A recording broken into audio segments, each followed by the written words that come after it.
My name is DJ Kuttin Kandi, and I'm the Executive Director of Asian Solidarity Collective. I've had a lot of significant experiences in my life. I think the fact that I grew up in a family who are Filipinx Americans, having experienced my immigrant family and witnessing my parents who were coming to America and seeing both as a child, who witnessed both of my parents who didn't quite really tell me their own experiences. A lot of times as Filipinos, they didn't really want to share their struggles with me, but I could tell that they were struggling.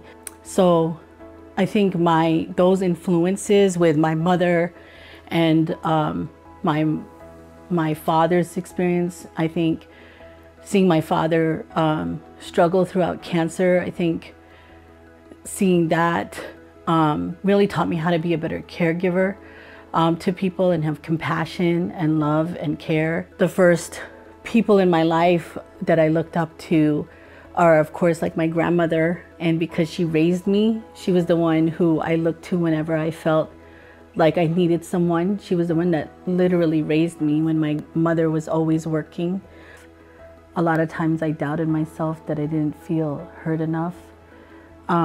That's why I think I needed my grandmother so much, because whenever I doubted myself, she was the one. That's why she always ran away with me. She was the first to run away with me because she always validated me when I needed it. I think the advice I would give is, if you feel alone, to find,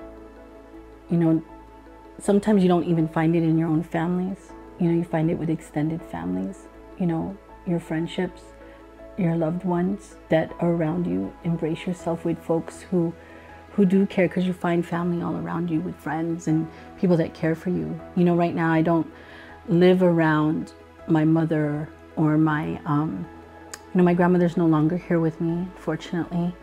But I feel her every day through friends. Well, I definitely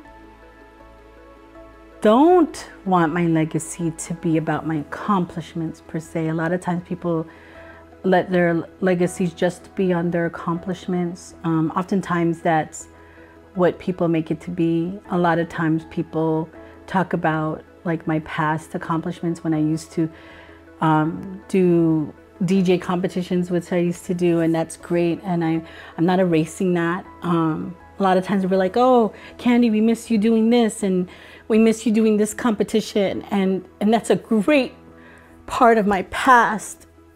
But what I'd rather people really, really talk about is really the things that I fought for, the things that we need to dream about, and the things that are possible, and the things that we need to do together collectively. I didn't get here alone.